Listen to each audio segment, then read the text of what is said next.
Speed news. అమీర్పేట్లో జరిగిన ఘోర అగ్ని ప్రమాద ఘటనపై అధికారులు దర్యాప్తును వేగవంతం చేశారు. ప్రమాదానికి గురైన భవనాన్ని హైడ్రా కమిషనర్ రంగనాథ్ పరిశీలించారు. నాలాను ఆక్రమించి భవనం నిర్మించినట్లు తెలితే కూల్చివేస్తామని హెచ్చరించారు. ప్రాథమిక పరిశీలనలో భవనం కనీస ఫైర్ సేఫ్టీ నిబంధనలు పాటించలేదని స్పష్టమైనట్టు చెప్పారు. అత్యవసర పరిస్థితుల్లో బయటపడేందుకు ఎంట్రీ, ఎగ్జిట్ మార్గాలు ఒక్కటే ఉన్నాయని గుర్తించినట్టు వెల్లడించారు. భవనం చుట్టూ ఉండాల్సిన సెట్ బ్యాక్ కూడా వదలలేదని అధికారులు గుర్తించారు. మరోవైపు ప్రమాదానికి సమీపంలోని హర్ష డీలక్స్ మెస్ కారణమని స్థానికులు ఆరోపిస్తున్నారు. ఘటన ఎలా జరిగిందనే అంశంపై పోలీసులు అన్ని కోణాల్లో విచారణ కొనసాగిస్తున్నారు. వీళ్ళు కొంతమంది చెప్తున్నారు, ఇంకొంతమంది ఏమో షార్ట్ సర్క్యూట్ అయ్యి రావడానికి ఛాన్సెస్ ఉన్నాయి, ఏసీస్ కొన్ని ఏదో రిపేర్ అవుతున్నాయి అన్నారు. ఏదైనా కానీ అది రేపు ఇన్వెస్టిగేషన్లో ఎంక్వైరీలు అంతా కూడా బయటికి వచ్చేటటువంటి ఉంటుంది. But one thing is common, మన అన్నింటిలో చూడాల్సింది దీంట్లో కూడా ఎంట్రీ సీట్ ఒకటే ఉంది.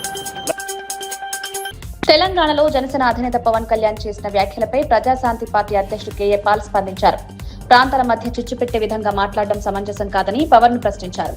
ప్రజలకు ఇచ్చిన హామీల అమలుపై దృష్టి పెట్టాల్సిన సమయంలో ఇటువంటి వివాదాలు ఎందుకు సృష్టిస్తున్నారని నిలదీశారు. ప్రజలు వాగ్దానాల అమలుపై ప్రశ్నిస్తుంటే వాటికి సమాధానం చెప్పాలని సూచించారు. రాజకీయ నాయకులు ప్రజల సమస్యల పరిష్కారంపై దృష్టి సారించాల్సిన అవసరం ఉందన్నారు. ఇదే సమయంలో జూన్ 14న అమెరికాలోని హ్యూస్టన్ నగరంలో నిర్వహించనున్న భారీ సభకు రావాలని పవన్ కళ్యాణ్ కు బహిరంగ ఆహ్వానం పలికారు. పవన్ కళ్యాణ్ పలికిన మాటలు గత 3 దినాలు తెలుగు రాష్ట్రాల్లో దుమారం లేదు. ప్రాంతాల మధ్య చిచ్చు పెట్టడం న్యాయమా?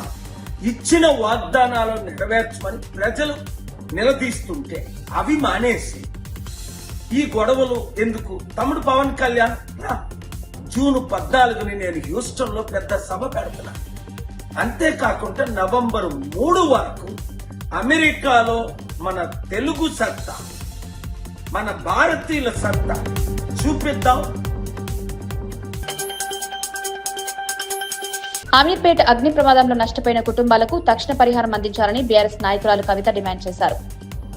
ప్రమాదం జరిగిన గంటన్నర తర్వాత ఫైర్ డిపార్ట్మెంట్ ఘటనా స్థలానికి చేరుకోవడం ఆందోళన కలిగించే విషయమన్నారు.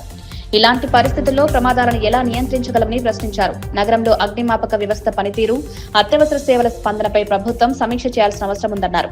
ఈ ఘటనపై ముఖ్యమంత్రి రేవంత్ రెడ్డి ప్రత్యేక రివ్యూ నిర్వహించి బాధ్యులపై చర్యలు తీసుకోవాలని కోరారు. గంటలు ప్రయత్నం చేసి మంటలు అదుపులోకి తీసుకొచ్చినటువంటి మాట వాస్తవం. కానీ ఈ స్థలానికి చేరుకోవడానికే గంట బావు కావడంతో చాలా తీవ్రమైనటువంటి ఆస్తి నష్టం జరిగిందని చెప్పి మేము భావిస్తూ ఉన్నాం. యావత్ తెలంగాణలో కూడా గత సంవత్సరంతో పోల్చుకుంటే మరి ఈ సంవత్సరం ఎండలు ఎక్కువ ఉండడంతో దాదాపు పర్యావరణ పరిరక్షణ లక్ష్యంగా సైకిల్ ర్యాలీ నిర్వహించినట్లు హోంమంత్రి అనిత తెలిపారు.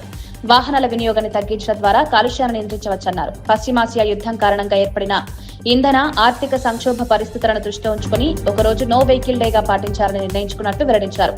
ప్రజల్లో పర్యావరణంపై అవగాహన పెంచడమే ఈ కార్యక్రమం జరిగింది.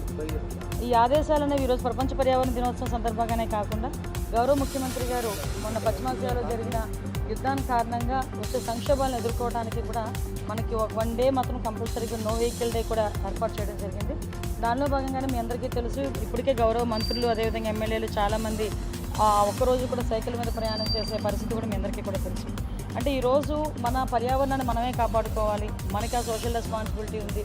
రేపు పొద్దున ఎటువంటి పొల్యూషన్స్ నుంచి కూడా మనం కాపాడుకోవాలనుకుంటే ఇప్పటి నుంచి కూడా మనం ఆ పర్యావరణాన్ని కాపాడుకుంటేనే మన భవిష్యత్తు బాగుంటుందనే ఉద్దేశంతో చేస్తున్న ప్రతి కార్యక్రమానికి కూడా ప్రజల దగ్గర నుంచి కూడా అపూర్వమైన స్పందన రావడం నిజంగా చాలా మంచి పరిణామం కింద భావించాలి. పార్టీ ప్రోగ్రామ్స్ ఏదైనా కూడా విత్ ఇన్ కాన్షియన్స్లో చేసేటప్పుడు కంపల్సరీ సైకిల్ని యూజ్ చేయాలి అని చెప్పడం కూడా జరిగింది. దీనివల్ల 2 బెనిఫిట్లు, ఒకటి ఏంటంటే పొల్యూషన్ కంట్రోల్, అదేవిధంగా పర్యావరణ పరిరక్షణతో పాటు ఆరోగ్యానికి కూడా మంచిది అని ఒక మంచి ఉద్దేశంతో గౌరవ ముఖ్యమంత్రి గారు చేసిన ఈ కార్యక్రమానికి ప్రజల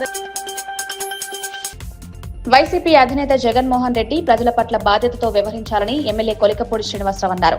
అమరావతి ఉద్యమం జరుగుతున్న సమయంలో 3 రాజధానుల ప్రతిపాదన తీసుకువచ్చారని గుర్తు చేశారు. ఇప్పుడు అమరావతి నిర్మాణ పనులు కొనసాగుతున్న వేళ 3 నగరాల అంశాన్ని ప్రస్తావించడం గందరగోళానికి దారితీస్తోందని విమర్శించారు. ప్రజలకు స్పష్టమైన విధానం చెప్పాల్సిన బాధ్యత ప్రతిపక్ష నాయకుడిగా జగన్ పై ఉందన్నారు. రాష్ట్ర అభివృద్ధి, రాజధాని నిర్మాణం వంటి కీలక అంశాల్లో రాజకీయ ప్రయోజనాల కంటే ప్రజల ప్రయోజనాలను ముందుకు పెట్టారని సూచించారు. జగన్మోహన్ రెడ్డి గారు 3 రాజధానులు అని 4.5 సంవత్సరాలు మాట్లాడారు. చంద్రబాబు నాయుడు గారు అలాగనే కూటమి పార్టీలు అమరావతి ఆంధ్రప్రదేశ్ ఏకైక రాజధాని అని ఎన్నికలకు వెళ్ళడం జరిగింది. మరి 4.5 సంవత్సరాల అమరావతి ఉద్యమం ప్రపంచ పర్యావరణ దినోత్సవం సందర్భంగా ఉప ముఖ్యమంత్రి పవన్ కళ్యాణ్ పర్యావరణ పరిరక్షణకు సంబంధించిన పలు కార్యక్రమాలను ప్రారంభించారు. తన తల్లి అంజనాదేవి పేరు మీద మొక్కలు నాటినట్టు తెలిపారు. ప్రకృతి సంరక్షణ ప్రతి ఒక్కరి బాధ్యత అని పేర్కొంటూ మొక్కల పెంపకంపై ప్రజల్లో అవగాహన పెరగాల్సిన అవసరం ఉందన్నారు. రాష్ట్ర వ్యాప్తంగా పచ్చదనాన్ని విస్తరించేందుకు 2.5 కోట్ల సీడ్ బాల్స్ తయారీ కార్యక్రమానికి శ్రీకారం చుట్టినట్లు వెల్లడించారు. అటవీ విస్తీర్ణం పెంపు, పర్యావరణ సమతుల్యత సాధన లక్ష్యంగా ఈ కార్యక్రమాన్ని చేపడుతున్నామన్నారు. యువత, స్వచ్ఛంద సంస్థలు, ప్రజలు ఈ కార్యక్రమంలో భాగస్వాములు కావాలని పిలుపునిచ్చారు. ఈ కార్యక్రమం ద్వారా కొండపల్లి బొమ్మల కళాకారుల జీవనోపాధికి ఉపయోగపడే 1000 ప్రపంచ పర్యావరణ దినోత్సవం సందర్భంగా ముఖ్యమంత్రి చంద్రబాబు నాయుడు విశాఖపట్నంలో పర్యావరణ పరిరక్షణ కార్యక్రమాల్లో పాల్గొన్నారు. ఆంధ్ర యూనివర్సిటీ గ్రౌండ్ లో మొక్కను నాటి పచ్చదనం పెంపుపై సందేశం ఇచ్చారు. అనంతరం మీడియా సమావేశంలో పర్యావరణ రక్షణ అవసరాన్ని వివరించారు. కార్యక్రమం ముగిసిన తర్వాత యూనివర్సిటీ గ్రౌండ్ నుంచి బీచ్ రోడ్లోని నోవోటెల్ హోటల్ వరకు సైకిల్ పై ప్రయాణించారు. సుమారు 5.5 కిలోమీటర్ల మేర సైక్లింగ్ చేసిన ముఖ్యమంత్రి దారి పొడవునా ప్రజలకు అభివాదం చేస్తూ ముందుకు సాగారు. సైక్లింగ్ అనేది కేవలం వ్యాయామం మాత్రమే కాదని ఆరోగ్యకరమైన జీవన విధానంలో భాగంగా మారాలని సూచించారు.